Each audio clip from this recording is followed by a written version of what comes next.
para no entrar, y vamos a entrar por supuesto, pero no entrar de lleno en la polémica sobre si diagnosticaste o no. No diagnostiqué a nadie. No, ahora ahí vamos con el que no diagnosticaste, ¿Pero vos le crees a Alberto Fernández cuando habla? Mira, el problema excede si yo le creo o no. El mayor problema económico argentino es la confianza, la falta de confianza. La falta de confianza impacta en la economía. Y en la Argentina no hay confianza. Los argentinos ahorran en otra moneda, abajo de los colchones. Los de afuera no creen en nosotros. La palabra que se está discutiendo acá es clave, porque primero que el problema argentino excede la economía, pero siempre hablamos de economía. Y uno de los problemas graves de la economía argentina es la falta de confianza. Y lo que decía recién Javier es cierto. Lo viene arrastrando desde... Cómo se manejaron los líderes en la pandemia, lo hemos planteado muchas veces. Esto se ha estudiado, no es una opinión personal. En una pandemia los líderes tienen que decir no saben cuando no saben, tienen que dar cierto horizonte, aunque después se cambie el horizonte. Los líderes tienen que pensar en el bien común, no en sus beneficios personales, si no es un boomerang. Y lo que estamos viendo es un boomerang a muchas conductas del incluso manejo de la pandemia. Ahora vos decís, no importa si yo le creo, pero evidentemente estamos hablando de confianza, y a mí lo que me desvela un poco, y lo venimos hablando estos últimos tiempos, es cómo se recupera esa relación, digamos, con, ya está, no lo llames electorado, llamalo con el pueblo argentino, si querés, una vez que pasaron las elecciones. ¿Cómo se vuelve a recuperar? Porque arranca, está perfecto, lo marca Javi con el tema de Olivo. Vuelve a pasar con un tema que no es menor, digo, en el medio hay millones, pero vuelve a pasar con el tema de la deuda, que necesita que salga Guzmán y... Digo, ¿cómo se recupera eso? Lo primero, bueno, Jairo también lo planteaba, lo primero que tiene que hacer el gobierno es unificarse. ¿Por qué la vicepresidenta no se expresa? ¿Por qué todos tenemos que adivinar si los silencios significan tal cosa o tal otra? Porque... Pero no es adivinar, ahí va de vuelta, ¿le crees? Se supone que si el presidente te dice que sí y el ministro al que hacen referencia, que es el ministro de también Economía... podría hablar la vicepresidenta y se acaba todo. Si habla la vicepresidenta, ¿por qué en este país no habla la vicepresidenta en este tema? Nadie duda, de los economistas que yo consulto, nadie duda que la Argentina necesita un plan económico integral que incluya un acuerdo con el fondo. Ahora, me parece que es importante, lo que recién remarcaba Jairo, que el gobierno se unifique, pero unificarse no quiere decir adivinar los silencios, que se expresen, porque uno de los mayores problemas que vemos es las internas en el gobierno. Yo cuando vi al presidente en la Plaza de Mayo recién, que lo pasaron ustedes... Sí. Vi a alguien que le hablaba a su propia tropa y que no entendió lo que vos decías recién de que se quebró algo en el electorado. Yo creo que lo que se quebró en el electorado, sobre todo los sectores más humildes, fue el tema de la educación. Mucha gente, los sectores humildes, con el año y medio sin clases presenciales, dijo: yo ya me resigné a vivir mal toda mi vida, pero se metieron con mis hijos. Yo creo que hay una fractura enorme con el kirchnerismo, con el peronismo. Yo creo que quizás esta elección lo reflejó de alguna manera, pero lamentablemente para la sociedad que se sentía representado por ese sector, me parece que hay un quiebre ahí que recién estamos empezando a ver. Ahora, Facu, le voy a dar paso a los chicos. Teníamos muchos temas para hablar con vos, pero uno me parece que tiene que ver y que resulta clave es ¿qué fue lo que pasó el día después de estas elecciones? ¿No? Ya sabemos lo que pasó después del 12, ahora qué fue lo que pasó después del 14. Se los notó desorientados a ustedes, digamos, a ustedes por llamarlos la oposición, ¿no?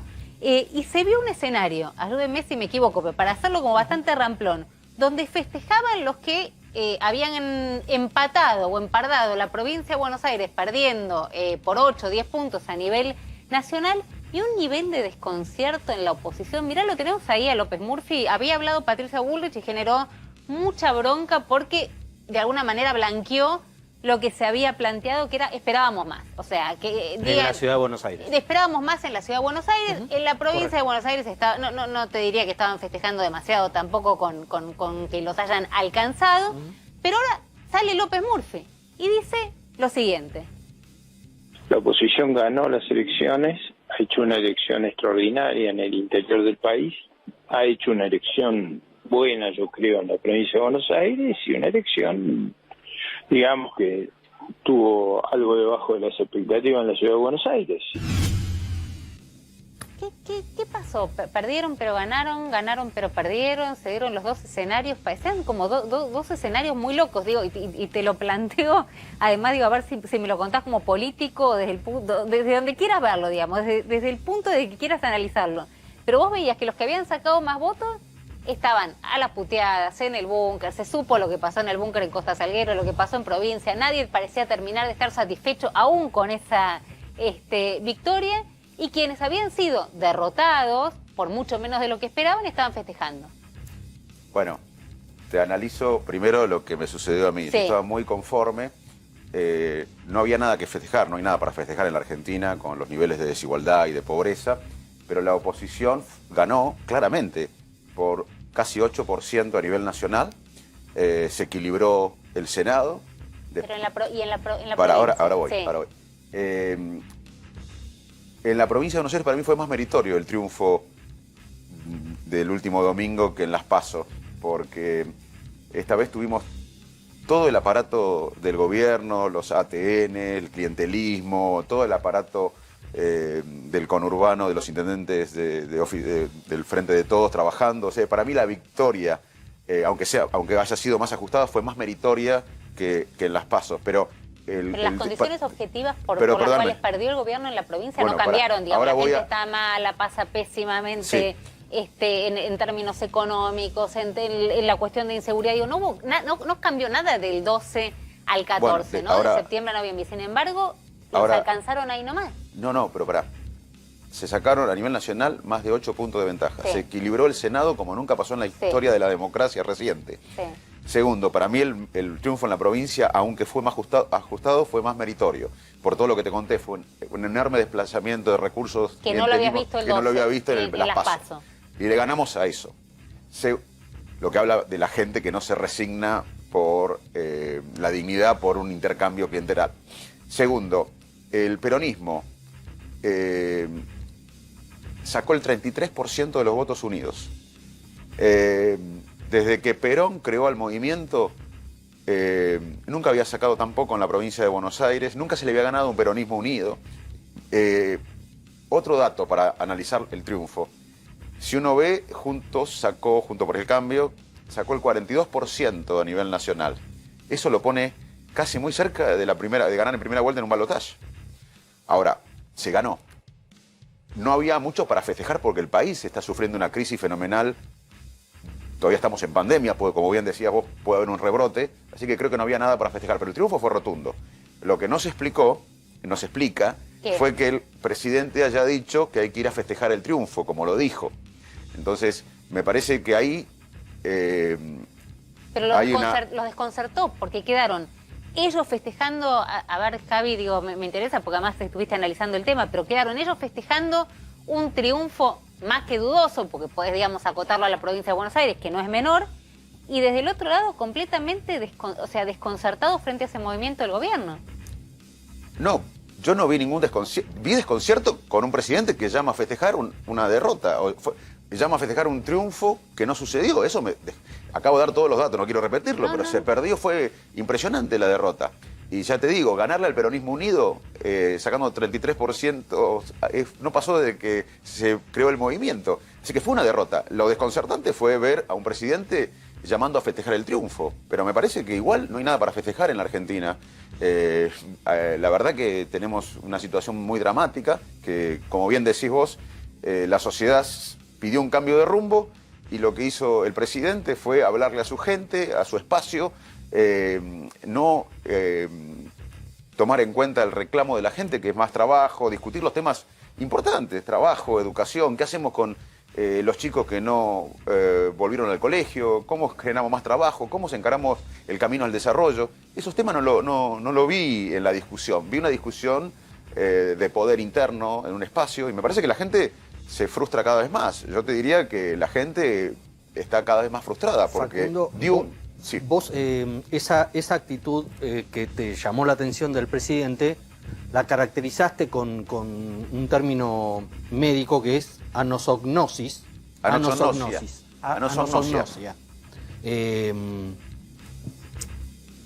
Como alguien que niega la realidad para dar otra versión de los hechos y de alguna manera esa negación le impide afrontar el diagnóstico con claridad de lo que le pasa.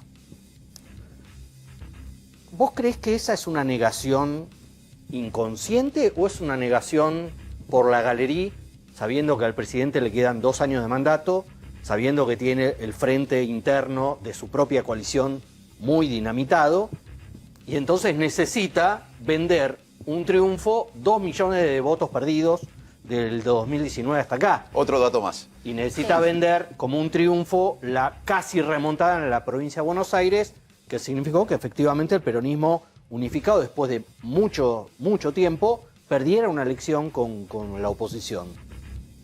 Digo, vos no ves ahí que en realidad se hacen los giles, no que son ¿Cómo giles. sería? Se hacen los agnósticos. Claro. A ver si te sale. No, Bueno, no me se sale. hacen los agnósticos. Excelente punto. Déjame dedicarle unos segundos Sí. a aclarar que yo no diagnostiqué a nadie. Exacto. Es más, Contémosle a la gente, te salieron a criticar muy duramente de Pero- algunas asociaciones, de médicos, de... bueno, Pero yo no diagnostiqué a diciendo nadie. ¿Cómo puede diagnosticar a un paciente que no conoce, digamos? ¿Pero es o sea, una enfermedad eso? Yo No, No sé, no lo sé. A ver, yo siempre digo que la Argentina tiene anosognosia. Anosognosia es cuando, por ejemplo, un paciente con una ACV, con un accidente cerebrovascular, tiene paralizada el hemicuerpo izquierdo y uno le pregunta, ¿te pasa algo o le pasa algo? Dice, no, estoy bárbaro. No reconoce el problema. Y yo hice una analogía, hice un paralelismo, ningún diagnóstico. Digo, un presidente que pierde una elección y que llama a festejar el triunfo, me hace acordar al término anosognosia, negar el problema. Yo siempre digo que la Argentina tiene anosognosia, lo dije muchas veces, porque pensamos que somos ricos en recursos naturales y per cápita no somos tan ricos, y hoy los recursos naturales no son la economía del mundo, y pensamos que estamos en vías de desarrollo. Yo desde que soy chiquito pienso que estamos en vías de desarrollo. Siempre. Ya teníamos que haberlo desarrollado, tengo 52 Y años. que tenemos escucho un esto. futuro espectacular. Bueno, entonces a veces, y digo, si nosotros no reconocemos el problema, es difícil superarlo. Hice una analogía, Pero hice un me paralelismo. lo que dice Jairo, es una enfermedad No, que no, podría es un diagnosticar. es una característica. característica, un cuadro que se produce en muchas patologías, pero para nada hice un diagnóstico. Pero vos Lo que hice podrías, es una digamos, caracterizarlo de esa manera, es sin negar, incurrir en algo que dicen es negar el que problema. falta la ley. Negar el problema. Negar el problema. Ese sería Claro, pero vos podrías caracterizarlo sin Bueno. incurrir en esto. Pero déjame ir a lo que pregunta. Igual tenemos un montón en cada fuerza política, puedes elegir a uno con anosognosia. Obvio, la Argentina tiene O sea, anosognosia. bueno. La Argentina, bueno, pero hay otra cosa que, y de ahora voy a pasar a la parte política, pero hay otra cosa que, pues yo en el fondo coincido con Javier, que hubo una picardía de decir, Claro. bueno, acá tenemos que generar un triunfo. Pero déjame explicar, ya que estamos, aunque Y coincida con consiguieron vos, que la semana pasada estuviéramos hablando prácticamente toda la semana de de que, distracción. ¿cómo distracción. es esto? Bueno, De que... Y hay otra cosa que pasa, y mencionabas con las vacunas, pasa con el cambio climático, hay una cosa que pasa que se llama disonancia cognitiva. Todos tenemos creencias, todos tenemos esquemas mentales que vamos construyendo en la vida con las experiencias, sobre cómo interpretamos las experiencias, cada uno de nosotros, de la audiencia. Y a veces cuando la evidencia no coincide con nuestras creencias, se produce un malestar, una disonancia, se llama disonancia cognitiva, ignoramos. Nosotros vamos por la vida con nuestro esquema mental, tomando con todo lo que coincide e ignorando todo lo que no coincide con nuestro esquema mental. Así que desde la psicología uno puede hacer analogías o ejemplos, pero yo creo que lo que pasó fue eso, lo que dice Javier, una picardía de decir Ahora, cómo hacemos para ayúdenme los tres. distraer a la sociedad Pero después mira, de esta derrota. Así fuese, digamos, una caracterización de la negación de una patología o como lo hayas puesto, o una picardía. Digo, eso lo hizo Alberto Fernández. Ahora, hay un montón de gente que lo siguió creyéndole también, teniendo los mismos números que teníamos todos. Bueno, Sí, por eso, bueno, pero por eso es lo que lo te digo que yo, él acaba cuando de uno, por ejemplo, te voy a contar una anécdota, los antivacunas, por ejemplo. Sí. Quizás alguien viene de la ciencia o tiene familiares científicos y entiende que el cambio climático es una realidad, que las vacunas son útiles, son buenas, pero a veces en la vida los humanos preferimos estar en una tribu antes que buscar la verdad, porque evolutivamente estar en una tribu nos permitía protegernos, nos permitía brindar más alimentación. Entonces, nosotros nos interesa más pertenecer a una tribu que la verdad. Y cuando estamos con estos esquemas mentales, negamos a veces la realidad. Así que no hay que subestimar un poco los patrones mentales, seguimos a un los negador, sesgos. digamos, o se sigue a un negador, o los que lo seguían Bueno, seguían un negador. O expresa a una parte de la sociedad que niega, que prefiere negar. Pero verá, yo te voy a decir esto. Yo soy de un partido político, ponele, no yo, pero una persona es de un partido político. Jorge es de un partido político. Y es fanático de alguien. Y se muestra evidencia de corrupción de esa persona. Y Jorge, que no tiene nada que ver, dice, no, lo inventaron, no. ¿Por qué? No por esa persona. Porque esa evidencia contradice su identidad y eso es insoportable para uno. Porque Que la evidencia contradiga nuestra identidad y eso es insoportable. Entonces todos hacemos un esfuerzo para ignorar lo que no coincide con nuestras creencias. También puede haber otra mirada que no sea contradictoria, sino complementaria con la que están diciendo. Yo me acuerdo, cuando el macrismo pierde en la primera vuelta en el 2019, feo, y después remonta en las generales, también estaba esta sensación de, che... Mejora. Remontar es una mejora. Sí, pero digo... igual, ¿eh? No, son derrotas. Claro. Lo que quiero decir es que también, como te fue muy mal en las PASO, claro, y después la levantaste un poco, tenés la sensación de, che, por lo menos no la empeoré, estoy todavía vivo. Esa sensación tenía. Tenés razón. Acá, más allá de la truchada de vamos a festejar el triunfo cuando no hay triunfo, ¿no puede haber también una mirada genuina de decir, che, nos podían haber arrasado, en las PASO nos peleamos todo, hicimos un desastre en público, ahora por lo menos no nos desintegramos, quedamos a un punto, mirá si metemos 2 años de algo de crecimiento económico, estamos vivos. ¿No puede haber algo genuino en los dos casos? No, estoy de acuerdo, pero cuando la sociedad te dice cambia de rumbo, lo que tenés que hacer como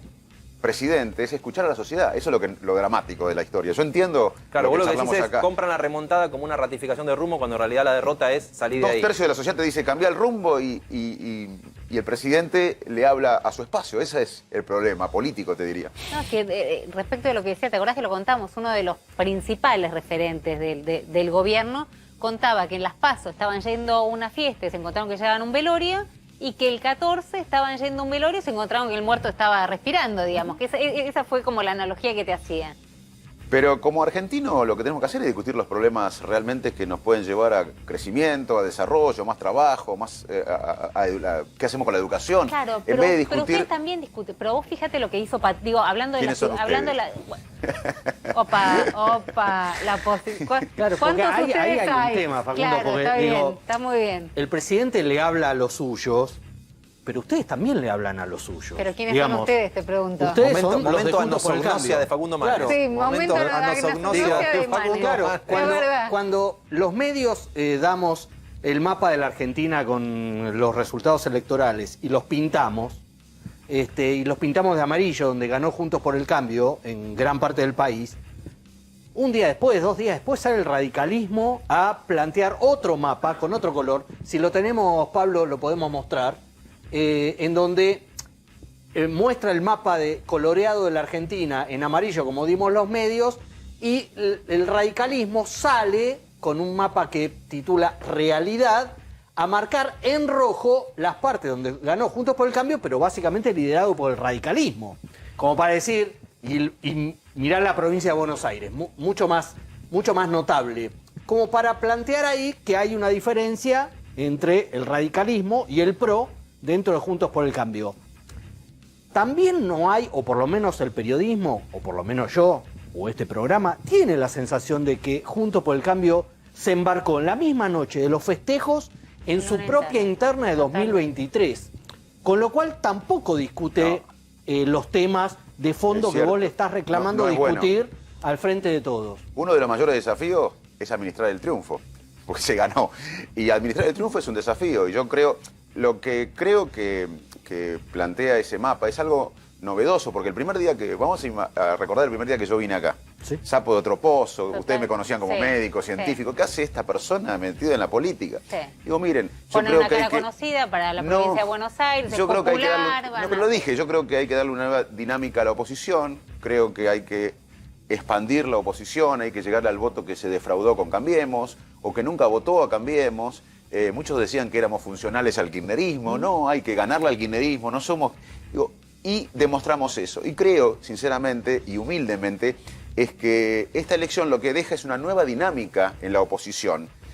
Creo que la oposición, como estaba del 15 al 19, esa dinámica con un solo color predominante ya no existe. Y eso es bueno para la coalición opositora y para el país. Y yo creo que ese mapa lo que refleja es que hay un radicalismo de pie, que quiere convocar a sectores que no son radicales, quiere hablarle a los no radicales y quiere genuinamente En ese punto, liderar la coalición. Vos decís que ahora que se están por cumplir 20 años, ¿se podría decir, y juego con tu rol de médico, de que el radicalismo se curó del 2001?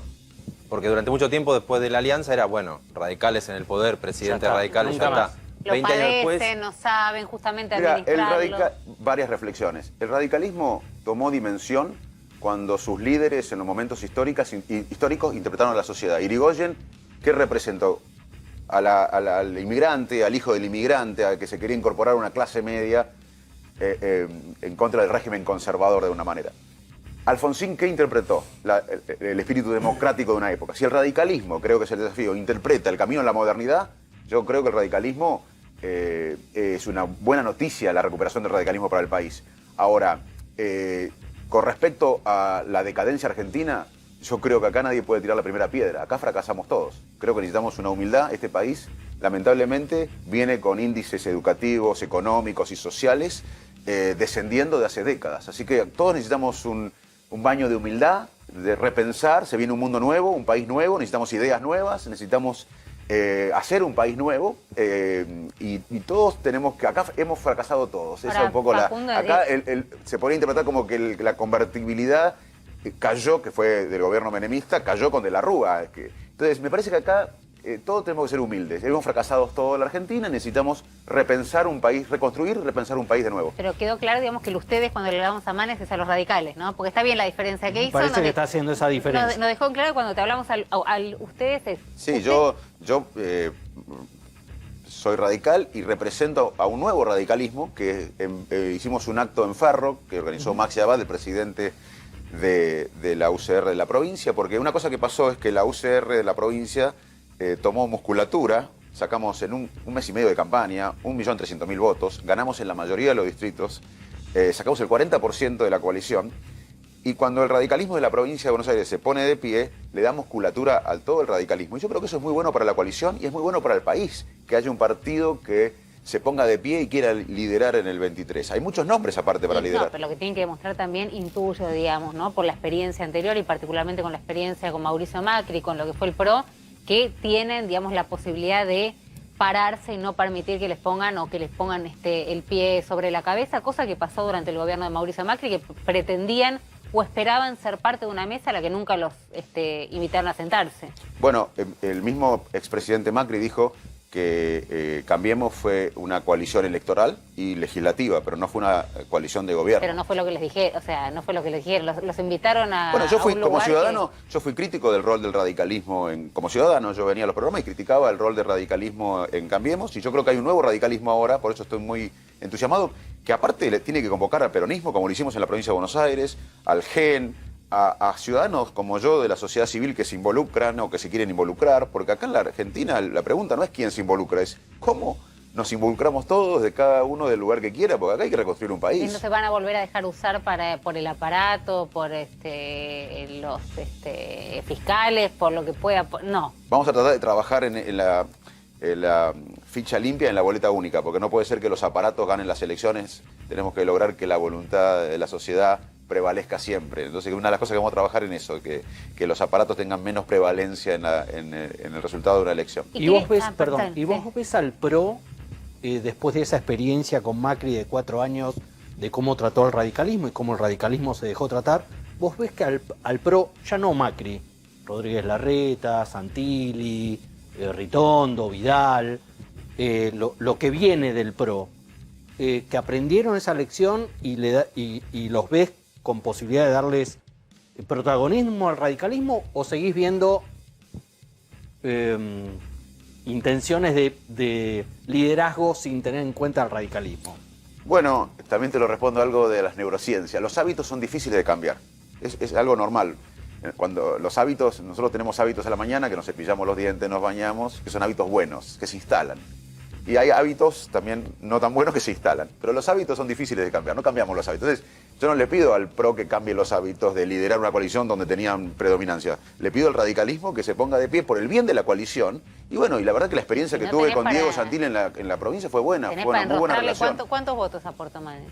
No sé. 1.300.000. Bueno, ahí está, bueno, pues tenés para enrostrar un par de pero, votos es, ahí, pero es digamos, bueno bueno. pero yo creo que estamos, sí, hay madurez. Yo vi una madurez, de hecho convivimos muy bien en la campaña. Una cosa importante, mantuvimos la identidad.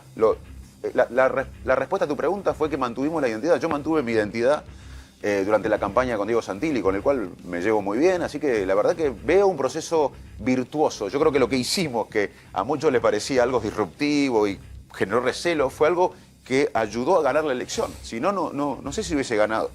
Ahora le vamos Punto la elección. a preguntar a Facundo qué pasa, digamos, con esto de que sale, ¿no? López Murphy, Patricia Bullrich, a decir, pero esperábamos más. ¿Qué genera eso, digamos, en la sociedad, en un espacio que se supone que tiene que estar, bueno, no sé si festejando, pero por lo menos celebrando una victoria? Y hablando de malos hábitos, viejos hábitos aprendidos, quieren quedarse para siempre. Bueno, no, pero celebraron la victoria. Se trata de eso. Los ver, intendentes sí. del conurbano, Sí, no les gusta poquito tiempo, porque ellos hacedores, quieren mucho hacedores tiempo. de la remontada Sí. final, que no alcanzó, pero hacedores de esa remontada, pasaron por caja política, quiero decir, por cobrar el esfuerzo que hicieron. Y estuvieron la mayoría, tenemos una serie de fotos, la semana pasada en la Casa Rosada. ¿Por qué? Porque van por el premio mayor, que es que se les permita la reelección. Hay una ley provincial sancionada durante la gobernación de María Eugenia Vidal que se limitaba solo a una reelección el mandato de los intendentes, y ahora van a porque la justicia o una decisión administrativa no les tome en cuenta ese primer mandato durante la gobernación de Vidal y recién les tome este como primer mandato, Así con que lo les cual queda otro. se patea para Sí. 2027, en principio. Ahí veíamos, por ejemplo, algunos de los hacedores, Fernando Espinosa con Juan Mansur, una foto de la semana pasada, en la Casa Rosada. Está faltando alguien ahí, ¿no? Está el jefe de gabinete de la Nación, un intendente del Sí. conurbano y está faltando un gobernador. Bueno, misma foto con otros, también la semana pasada, Juan Mansur, el presidente de la Nación, Alberto Fernández, y el jefe de gabinete provincial, Martín Insaurralde, histórico intendente de Lomas de Zamora, con una gran elección el 14 en Lomas de Zamora. También me está faltando un personaje en esa foto, el gobernador Kicillof. No estuvo ni en la de Espinosa y tampoco en esta. Fíjate vos, Juan Mansur liderando la mesa, a la izquierda de la pantalla, es decir, a la derecha de Mansur, está Alejandro Granados, histórico intendente de Seiza. Es un fiestón, parece Granada. Bueno, no En el Mangrullo Sí. festejó falsamente sus 70 años, que cumplió en julio, pero a él le gusta festejarlo en Bueno, está bien, noviembre. cuando se puede, está Jueves bien, a la está noche, bien. Por lo menos estuvieron festejó ahí, cuando se sí, pudo. estuvo Kicillof, estuvo Guado de Pedro, se estuvo hablando de esta rosca de los intendentes, y para completar ahí, en esa foto con Juan Mansur también está Julio Pereira de Florencio Varela, ya no es intendente, pero es el hombre que manda en Florencio Varela, y Juan José Musi, histórico de Berazategui, hoy Alberto Descalzo de Ituzaingó. Todos van por el premio mayor, que es que les permitan, aunque algunos no lo necesitan, que les permitan la reelección. Porque Y quieren- la van a conseguir. ¿Y Alberto qué les dijo? Sí, juez. Alberto le dijo que sí, nunca les dijo que no, porque quien más se oponía a la reelección de los intendentes era la Cámpora. Porque eso le abría la puerta a que se pudiera meter gente propia, candidatos propios, sabiendo que los varones del conurbano no iban a poder presentarse. Pareciera que eso no va a pasar, que la Cámpora finalmente, Máximo Kirchner, un poquito flexibilizó, sabiendo que le salvaron las papas en la provincia de Buenos Aires, pese a la derrota, y fue uno de los que pidió que, por ejemplo, Insaurralde o Nardini llegaran al gabinete provincial. ¿Son viejos hábitos? Bueno, yo creo que la Argentina necesita un nuevo rumbo, nuevas prácticas, Pero y no vamos a cambiar el rumbo con... de los intendentes. ¿Te gusta, no te gusta? Yo compañ- estoy acá para justamente contribuir a nuevas caras, nuevas fórmulas, nuevas prácticas. Yo creo que lo que nos trajo hasta acá, y haciendo lo mismo, no nos va a llevar al desarrollo. O sea que no acompañarías eso. No, para nada. La de los intendentes, así te garanticen, como le garantizaron a Alberto Fernández, por lo menos Nosotros necesitamos discutir ideas, no personas. Uno de los problemas de la Argentina es que estamos permanentemente discutiendo personas. El mundo cambió. Hay algo de esa rosca de, mira, me va a dar determinada cantidad de votos que me van a asegurar, y así estamos, con la mitad de la población en la pobreza, con una gran desigualdad sin rumbo, así estamos. Facundo, impresionante la cantidad de gente que está mirándolo, la verdad lo quiero decir, en un día feriado, en un día difícil. Impresionante la cantidad de gente que está del otro lado con Boca Manes. Me parece que no solamente en las urnas. Y un tema que te va a interesar y que tiene Jairo atrás, que tiene que ver con, bueno, una enorme preocupación también en el bolsillo, que tiene que ver con los laboratorios que finalmente consiguieron, como era el el control, no el congelamiento, sino cómo era la fórmula. Estabilizaron precios, básicamente se anunció una estabilización de precios. Se anunció nada, digamos, de acá hasta el 7 de enero, pero lo que mañana ¿Se anunció nada, dijiste? Sí, se anunció, pongámonos de acuerdo en charlar cuando vayan a subir los precios, pero lo que mañana va a haber es una reunión del Ministerio de Salud para poner precios de referencia en los acuerdos que hacen los laboratorios con las obras sociales y las prepagas. Atención, porque esto cuando se anuncie, algo les va a cambiar el hábito a los médicos y a los pacientes. ¿Por qué? Lo que apunta el gobierno es atender la dispersión de precios que hay para un mismo medicamento entre las marcas líder y los competidores más baratos hasta el genérico. Mirá lo que es esto, un relevamiento de la consultora P/Q con algunos productos muy populares. Por ejemplo, analgésico de marca líder, ustedes lo verán acá en la tanda del canal seguramente. La marca líder, 726 pesos, esa que le da el nombre genérico al Ibupirac, por decirlo mal y pronto. Bueno. El genérico vale 226. 221% de diferencia entre el más vendido, el genérico, el popular y el genérico. En el medio hay un montón de competidores. Fíjate lo que es la dispersión de ese precio. Otros analgésicos, el paracetamol también, ese conocido que empieza con T, 125 pesos y 104 el genérico. En el medio hay un montón de otros precios que la gente o no compra o tiene que preguntar. Pero ponele que estos son de venta libre, que la gente no le da pelota si el médico se lo receta o no, y ahí voy a ir cuál es el cambio que se viene. A ver. Medicamentos para la diabetes. No quiero hablar de enfermedades porque está el doctor acá, pero la metformina, uno de los medicamentos más populares para la diabetes. Se puede llegar a conseguir a 1.800 mangos la marca líder o a 1.400 el genérico. Una diferencia también de 25% con competidores en el medio. Anticonceptivos como la drospirenona se puede conseguir a 251 mangos o a 98 el genérico. Una dispersión de hasta 156%. Esto que yo te estoy diciendo, que es que la gente va y compra la marca líder y no sabe o no está al tanto de que tiene o competidores más baratos o el genérico, la droga. No se suponía, perdón, a ver si me ayuda Facundo, pero no se suponía que los médicos a partir de la ley tenían que recetar el genérico, no el nombre del laboratorio. Mirá, si me deja Facundo te cuento cuál es el tema. Eso es así, tiene 20 años la ley de genéricos, sí, claro. El médico te dice necesitas tal droga. Sí. Te recomiendo esta, que tu obra social o tu prepaga te da tanto % de descuento. Te da la droga, pero te dice te recomiendo esta. ¿Cuál es el tema al que le va a apuntar el gobierno? Y atención, porque esto cuando lo vayan a conocer mañana te va a cambiar el hábito si se termina de anunciar mañana o en los próximos días. El gobierno va a decir, ok, vos tenés 40% de descuento con tu obra social, Javier, para comprarte alguno de estos productos que te dan bajo receta. Bien, yo te voy a cubrir ese 40% de descuento hasta este precio de referencia que yo pongo, que es el precio que yo sé que es el promedio del mercado.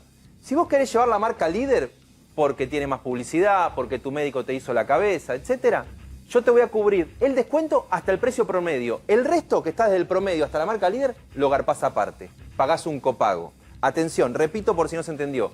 Vos necesitas llevar el conocido medicamento del laboratorio Reumers para el dolor de garganta, que se llama amoxidal. Eso es una droga, el doctor lo sabrá, que es amoxicilina. Nadie va y pide amoxicilina, porque a todo el mundo le dicen, tomate amoxidal cada 8 horas. O te dirán amoxicilina, amoxidal cada 8 horas. Te van a decir, ok, el promedio para esta droga es tanto. ¿Vos querés llevar a la marca líder amoxicilina? Yo te cubro el porcentaje de tu obra social o tu prepaga hasta el precio que yo puse. El resto, pagátelo aparte. ¿Qué es lo que busca el gobierno? No es que la gente pague más. Es que el laboratorio líder, para no perder volumen de venta de ese medicamento, baje el precio hasta el precio de referencia. Esto no es un invento, esto lo aplicó Ginés González García en el comienzo del mandato de Néstor Kirchner, y buscan, repito, ir a un punto central. Vos pensás que el 60 a 70% de la gente se atiende con obras sociales y prepagas, y repito, le van a poner un precio de referencia para que a vos te rija sobre ese precio el descuento que te va a tu obra social. Y vuelva sobre el tema de los genéricos. Gracias. Por favor. Facundo, ayúdame con esto. Estaba pensando feriado, veo la cara de los compañeros, están cansados, estamos llegando a fin de año, después de 2 años durísimos prácticamente Durísimo. con el tema de la pandemia. Nos tocó una pandemia en nuestra vida, eso no... No, bueno, sí, no hubiese querido. Algunos dicen qué suerte que tengo algo para contar. No, la verdad que nadie le hubiese gustado, ni por los viejos, ni por los hijos, ni por nadie. ¿Cómo hacemos? Digo, estamos cansados, muchos estamos rotos, nos está costando mucho, digamos, llegar a fin de año como si en enero las cosas fuesen a cambiar. Pero te pregunto realmente, y metido en la política y en esta decisión que tomó el pueblo argentino votando el último domingo, ¿cómo haces para no caer en un optimismo bobo y decir, vamos a estar mejor, chicos, ¿saben qué? La verdad, sí, los salarios le van a ganar a la inflación, económicamente las cosas van a mejorar, qué sé yo, en las casas, los climas, esta angustia que te oprime el pecho todas las mañanas, a muchos de nosotros se va a ir disipando como por arte de magia. Digo, ¿cómo le hablas a la gente sin decir, dale, que te estoy palmeando el pecho un ratito acá en la espalda y de esta salimos y nadie te dice cómo? Bueno, yo vengo diciendo cómo hace años. Sí. Yo creo que Argentina es un país que gana 100, gasta 200, viene un sector, quiere ajustar, viene otro sector, quiere endeudarse o emitir. Ninguno de los dos se pregunta, che, si ganamos 500, se acaba. El problema económico argentino, ¿cuál es? La falta de moneda, que eso se explica en parte por la falta de exportaciones, la falta de confianza, la falta de productividad y las políticas pendulares. Entonces, la verdad que si nosotros no generamos en estos años un desafío histórico, te diría, de reconstruir el país, como fue la reconstrucción democrática, donde millones de argentinos se decidieron a vivir democracia, y hoy millones de argentinos se tienen que decidir a vivir en la modernidad, porque hay un status quo que no quiere que nada cambie acá. Hay mucha resistencia a cambiar, porque hay un sector de privilegio, un sistema de privilegio que excede a la política, que no quiere que nada cambie en este país. No lo va a cambiar ningún presidente, ninguna coalición. Tiene que ser una cosa épica como fue la democracia en el 83, ahora es la modernidad. ¿Queremos los argentinos entrar en la economía del siglo XXI, que es el valor agregado en todo lo que hacemos? Para eso necesitamos un país abierto al mundo, con instituciones fuertes, con paz social, con instituciones transparentes, la justicia no influenciada por la política. Si no hacemos eso, vamos a seguir administrando pobreza, vamos a seguir discutiendo el subdesarrollo sustentable. Entonces, eso es lo que siempre... No, eso es un mediano largo plazo. Y mañana, pasado, digo, todos nosotros... Pero todo tiene que ver con todo, se puede hacer las dos cosas a la vez. Si viene un paciente con fiebre y con neumonía, yo le bajo la fiebre con uno de los medicamentos que decía Jairo recién, pero a su vez le tratamos la causa de la fiebre. En la Argentina siempre se discuten los síntomas. Yo desde que era chico me sentaba, ¿se acuerdan de Tiempo Nuevo? Yo tenía 8 años, claro, me sentaba con mi viejo en Arroyo Dulce a ver Tiempo Nuevo. Venían economistas, muchos de los que actualmente viven hablando de inflación hace 40 y pico de años. Dólar, diferentes tipos de dólares y el precio del dólar, fuga de divisas, lo mismo tema que ahora. Entonces, la verdad que si queremos seguir discutiendo eso, es como tratar... Es buenísimo, tenemos que poner un tiempo nuevo de algún momento. Los mismos temas. ¿De qué año es? Podría ser de ayer. Acá tenemos que discutir cómo vamos a hacer un crecimiento sostenido, inclusivo, y cómo vamos a encarar el desarrollo en un mundo que se basa en ideas nuevas, en una economía basada en lo que crea el cerebro.